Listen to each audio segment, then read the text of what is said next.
artificial intelligence, otherwise known as AI, can help complement a radiologist's review of your imaging in many different ways.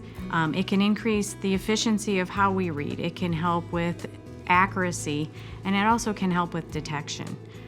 There are many different AI softwares in the market and in research right now that will help benefit your provider, your radiologist's review of your films now and in the future.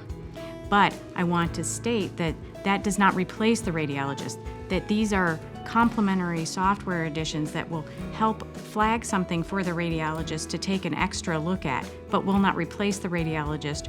We are the ones who look at these images every day, all day long, who have had the training to be experts in this field.